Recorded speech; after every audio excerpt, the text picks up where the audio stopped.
언니, 혹시 이런 적 있어? 생일 당일 아침부터 괜히 핸드폰을 자꾸 들여다보는 거야. 카톡 알림이 왔나? 문자 왔나? 근데 아무것도 없어. 오후 되고 저녁 되고 밤이 됐는데도 조용해. 그냥 평범한 하루처럼 지나가는 거야. 그때 드는 그 감정 있잖아. 서운한 건지, 화가 나는 건지, 아니면 그냥 텅 빈 느낌인지 뭔지 모르겠는 그거. 오늘은 그 감정 얘기해보려고. 사연 하나 읽어볼게. 올해 42살 된 언니야. 애 둘 키우는 전업주부고 남편은 지방 출장이 잦아서 주중엔 거의 혼자 애들 챙겨. 결혼하고 나서 친구들이랑 자연스럽게 멀어졌고 지금 제일 자주 연락하는 건 학부모 단톡방이래. 거기서도 주로 공지 확인하는 정도고. 생일이 지난주였대. 전날 밤에 애들 재우고 혼자 거실에 앉아서 이번 생일엔 뭔가 다를까 하는 생각을 했대. 딱히 뭘 바란 건 아닌데 그냥 누군가 먼저 연락해주면 좋겠다는 생각. 근데 이 언니한테 작은 습관이 하나 있어. 잠들기 전에 핸드폰 화면을 2번 탁탁 두드리는 거야. 알림 확인하는 건데 그게 그냥 손버릇이 됐대. 그날 밤에도 탁탁 두드렸는데 아무것도 없었고 그냥 껐대. 생일 당일엔 남편이 아침에 출장 가면서 현관에서 생일 축하한다고 했대. 근데 목소리가 이미 핸드폰 보면서 하는 목소리였대. 그 목소리 알잖아. 눈은 다른 데 있고 입만 말하는 그거. 애들은 학교 갔고 혼자 설거지하다가 갑자기 눈물이 났대. 왜 우는지도 모르겠는데 그냥 나왔대. 오후에 학부모 단톡방에 공지가 하나 올라왔어. 소풍 준비물 관련 내용이었는데 그 방에 같이 있는 엄마 중 한 명이 이 언니한테 따로 문자를 보냈대. 근데 내용이 소풍 준비물 질문이었어. 그 문자 받고 나서 이 언니가 한참을 멍하니 있었대. 아, 오늘 나한테 연락 온 게 이게 전부구나 하고 저녁에 애들이랑 밥 먹으면서 큰애가 엄마 오늘 생일이지 했대. 그래서 했더니 큰 애가 학교에서 만든 종이카드를 줬어. 삐뚤빼뚤한 글씨로 엄마 사랑해요 써 있는 거. 그걸 받고 또 울었대. 이번엔 고마워서. 그날 밤에 이 언니가 오래된 친구한테 문자를 보내려다가 지웠대. 뭐라고 써야 할지 모르겠어서. 나 오늘 생일이었는데 아무도 연락 안 했어. 라고 쓰면 너무 찌질한 것 같고. 그냥 잘 지내? 라고 쓰기엔 뭔가 비겁한 것 같고. 결국 아무것도 안 보냈대. 그리고 나한테 사연을 보냈어. 나는 이제 아무한테도 중요한 사람이 아닌 것 같다고. 언니, 이거 진짜 힘든 거야. 진심으로. 생일이라는 날이 원래 좀 특이한 날이거든. 그냥 기념일이 아니라 나 여기 있어. 나 살아있어. 나 기억해줘 라는 신호를 보내고 싶어지는 날이야. 그리고 그 신호에 누가 응답해 주는지를 보면서 아, 내가 이 사람들한테 이 정도 존재구나 하는 걸 확인하게 되는 날이야. 근데 그게 조용할 때, 그 조용함이 그냥 조용한 게 아니거든. 그 조용함이 나한테 뭔가를 말하는 것 같은 느낌. 그게 진짜 무서운 거야. 근데 있잖아. 나 오늘 솔직하게 얘기할 거야. 위로만 하고 끝내면 언니한테 별로 도움이 안 되거든. 이 상황 2개로 나눠서 볼 필요가 있어.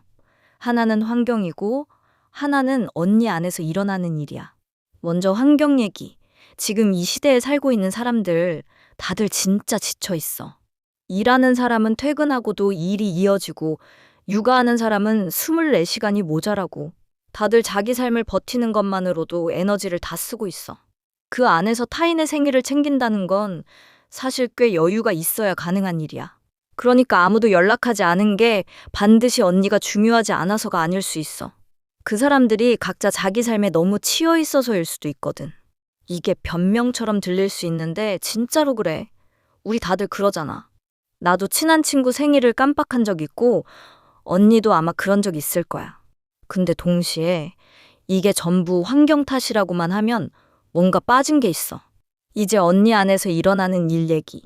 언니가 그날 밤에 친구한테 문자 보내려다가 지웠잖아. 그게 되게 중요한 장면이야. 왜 지웠을까? 찌질해 보일까봐, 비겁해 보일까봐. 근데 그게 진짜 이유야? 아니면 내가 이걸 말했을 때 상대가 별 반응이 없으면 어떡하지? 라는 두려움이 더 컸던 건 아닐까? 우리가 원하는 걸 말하지 않고 상대가 알아서 해주길 바라는 거. 이게 굉장히 자연스러운 마음이야. 근데 상대는 초능력자가 아니거든. 언니가 생일을 중요하게 여긴다는 걸, 언니가 연락을 기다리고 있다는 걸 말하지 않으면 모를 수 있어. 진짜로. 그리고 이거 하나 더. 언니가 그동안 다른 사람들 생일은 잘 챙겼을 것 같아. 맞지? 이 언니 사연 읽으면서 그런 느낌이 왔어. 내가 이렇게 챙겼으니까 상대도 당연히 챙겨주겠지. 라는 기대. 근데 그 기대를 한 번도 말로 꺼낸 적이 없는 거야. 말하지 않은 기대는 상대한테 전달이 안 돼. 그리고 그게 쌓이면 나중에 언니 혼자 상처받게 되는 구조가 만들어져. 잠깐, 이거 좀 더 얘기해 볼게. 심리학에서 존 볼비라는 사람이 있어. 이 사람이 평생 연구한 게 뭐냐면 어릴 때 엄마 아빠가 나한테 어떻게 반응해 줬느냐가 어른이 된 후에 관계를 맺는 방식에 엄청난 영향을 준다는 거야. 쉽게 말하면 이래.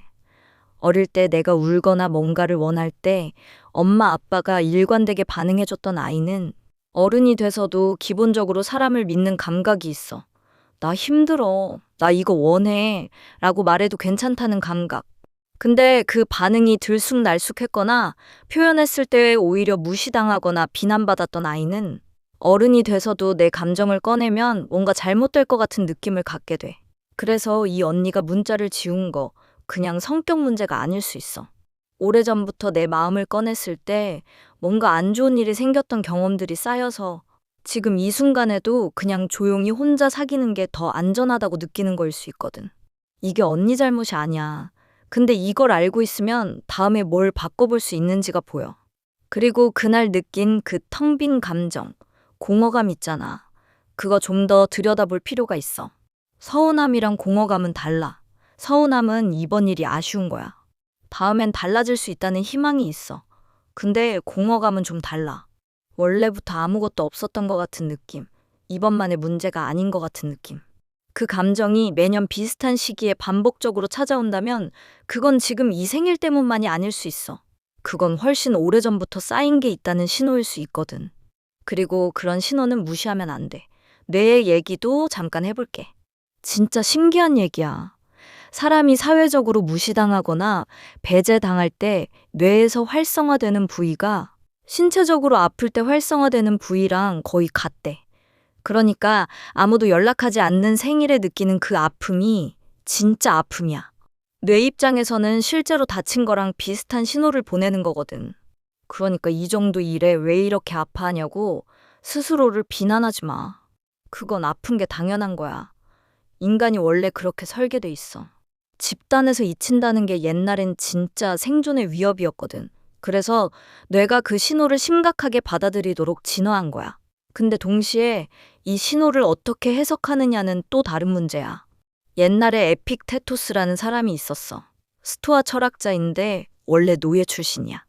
이 사람이 한 말 중에 내가 진짜 좋아하는 게 있어. 우리 통제할 수 있는 것과 통제할 수 없는 것을 구분하라는 거야. 타인이 나의 생일을 기억할지 말지, 연락을 할지 말지, 그건 내 통제 밖이야. 아무리 내가 착하게 살고, 아무리 내가 잘 챙겨줘도 그 사람이 연락할지 말지는 내가 결정할 수 없어. 근데 내가 이 상황을 어떻게 해석하느냐, 어떻게 반응하느냐, 앞으로 어떻게 관계를 만들어갈 거냐, 이건 내 통제 아니야. 에픽테토스가 노예였는데도 이 말을 했다는 게 좀 무섭기도 하고 대단하기도 해. 몸은 통제당해도 내 해석과 태도는 내 거라는 거잖아. 언니 상황에 대입하면 이래. 아무도 연락하지 않은 건 내가 어떻게 할 수 없어. 근데 그 침묵을 나는 사랑받지 못하는 사람이라는 증거로 해석할 건지, 아니면 지금 내 관계망을 다시 들여다볼 신호로 받아들일 건지. 그건 내가 선택할 수 있어. 불교 얘기도 잠깐 해볼게. 나 종교 얘기할 때 설교하려는 게 아니고 그냥 이 말이 이 상황에 진짜 맞는 것 같아서. 불교에서 집착이 고통을 만든다고 하잖아. 근데 이게 집착을 없애라는 말이 아니야. 집착이 있다는 걸 먼저 알아차리라는 거야. 언니가 생일에 연락을 기다리는 마음. 그게 나쁜 마음이 아니야. 당연한 마음이야. 근데 그 마음이 반드시 이래야 한다. 이 정도는 해줘야 한다로 굳어지면 그게 충족되지 않았을 때 고통이 훨씬 커지거든. 불교식으로 보면 이래. 나는 지금 기억받고 싶은 마음이 있구나. 그 마음이 지금 이렇게 아프게 하고 있구나. 이걸 그냥 바라보는 거야. 감정을 없애려는 게 아니라 감정이 나를 완전히 삼키지 않도록 조금 거리를 두는 거. 나도 이 말 처음 들었을 때는 그게 뭔 말이야 했는데 진짜 해보면 달라. 아, 지금 내가 이런 감정을 느끼고 있구나 하고 이름을 붙이는 것만으로도 뭔가 조금 달라지거든. 혹시 언니도 이런 적 있어? 23 대학원생 언니, 실험실에서 밤새 논문 쓰다가 자기 생일을 혼자 넘긴 거야. 지도교수한테 생일 축하받는 건 꿈도 못 꾸고, 동기들한테는 자기가 먼저 연락하기 싫어서 기다렸는데 아무도 안 했어. 새벽 2시에 편의점 컵라면 먹으면서 그냥 넘어간 거야. 근데 그 다음날 실험실 막내 생일에 다들 케이크 사들고 와서 깜짝 파티하는 거 보고 그때 진짜 무너졌대. 38살 자영업자 언니. 가게 문 닫고 혼자 정산하다가 생일 지나간 거 알았어. 남편이랑은 작년에 별거 시작했고 친정 엄마는 치매 초기라 챙길 여유가 없어. 손님들이 그날 유독 불친절했는데 빈 가게 불 끄면서 올해도 이렇게 가는구나 했대. 19살 고3 언니. 수능 준비하면서 친구들이랑 다 멀어졌어. 생일에 카카오톡 프로필 바꿨는데 아무도 댓글 안 달았어. 엄마는 공부나 해 하고 아빠는 출근했어. 그날 밤에 유튜브 알고리즘이 생일 축하 영상을 추천해줬는데 그거 보면서 울었대. 47살 간병인 언니. 요양병원에서 엄마 곁을 지키다가 생일 당일에 병원 복도 의자에 앉아 있었어. 남동생한테 문자 한 통 왔는데 내용이 엄마 검사 결과 어떻게 됐냐는 거였어. 언니 생일이라는 말은 없었어. 다 달라 보이지만 다 같은 거야. 나를 기억해줬으면 했는데 아무도 안 했을 때 드는 그 감정. 그 감정이 뭔지 이제 좀 알 것 같지? 그러면 이제 뭘 해볼 수 있는지 얘기해 볼게. 첫 번째. 그날 느낀 감정에 이름을 붙여봐. 그냥 기분 나빠가 아니라 서운해, 슬퍼, 화나, 공허해, 수치스러워. 이렇게 구체적으로. 이게 별거 아닌 것 같은데 진짜 달라. 감정에 이름을 붙이는 순간 그 감정이 나를 삼키는 게 아니라 내가 그 감정을 보게 돼. 뇌과학적으로도 이게 감정 조절에 도움이 된다고 알려져 있어. 말로 표현하는 것 자체가 이미 뭔가를 하고 있는 거야. 언니가 그날 밤에 울었잖아. 그게 나쁜 게 아니야. 근데 울면서 나는 아무한테도 중요하지 않아 라고 결론 내리지는 마. 지금 나는 정말 서럽다. 거기서 멈춰. 서럽다는 감정이랑 나는 아무한테도 중요하지 않다는 결론은 다른 거거든. 두 번째, 말해봐. 언니가 그날 문자 지운 거 알지? 나 한 번만 솔직하게 말해봐. 찌질하게 느껴질 수 있어. 근데 찌질한 거랑 솔직한 거는 달라. 나 생일이었는데 네가 생각나서 연락했어. 이 한마디가 그렇게 어려운 이유가 있어. 이 말을 했을 때 상대가 별 반응이 없으면 어떡하지? 라는 두려움 때문이야. 근데 그 두려움 때문에 말을 안 하면 언니는 계속 혼자 기다리다가 혼자 상처받는 구조에서 못 나와. 그리고 언니, 이거 하나 더. 앞으로 가까운 사람한테 나는 생일을 중요하게 생각해. 그날 연락해주면 진짜 고마워 라고 미리 말해봐. 이게 말하기 창피한 거 알아. 근데 내가 원하는 게 뭔지 말하지 않으면 상대는 영원히 몰라. 진짜로. 세 번째. 생일을 내가 주도해봐. 이게 처음엔 이상하게 들릴 수 있어. 근데 생각해봐. 생일이 타인이 나를 기억해주는지 확인하는 날이 아니라 내가 나한테 선물을 주는 날이 될 수 있어. 지난 한 해 내가 버텨온 것들을 혼자 돌아보는 거. 아이들 재우고 나서 따뜻한 거 하나 마시면서 올해 나 이거 잘했다 하나만 찾아보는 거. 내가 올해 미뤄온 거 하나 해보는 거. 거창할 필요 없어. 좋아하는 빵집 가는 것도 돼. 언니 큰애가 삐뚤빼뚤 글씨로 엄마 사랑해요. 써준 카드 있잖아. 그거 버리지 마. 그리고 그걸 보면서 나 이 아이한테는 진짜 중요한 사람이구나 라는 걸 한 번만 느껴봐. 그게 작은 거 같아도 진짜 중요한 거야. 한 가지만 더 얘기할게. 만약 이런 공허감이 생일뿐만 아니라 명절, 기념일, 특별한 날마다 반복적으로 찾아오고 그게 너무 깊고 오래 간다면 그건 지금 이 생일 때문만이 아닐 수 있어. 훨씬 오래전부터 쌓인 게 있다는 신호일 수 있거든.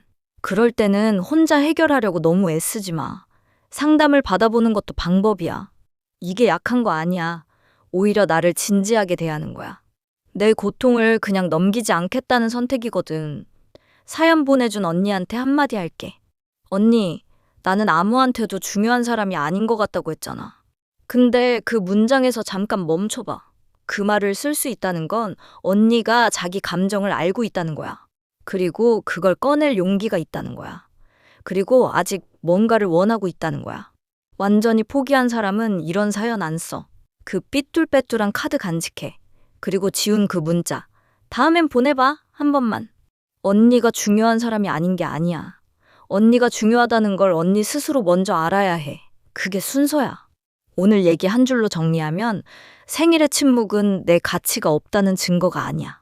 내가 무엇을 원하는지, 그걸 어떻게 말할 수 있는지, 나를 어떻게 대하고 있는지를 다시 들여다보라는 신호야. 이 영상이 좋았으면 좋아요 한번 눌러줘. 그리고 비슷한 감정 느끼는 언니 있으면 살짝 공유해줘도 좋아. 양양!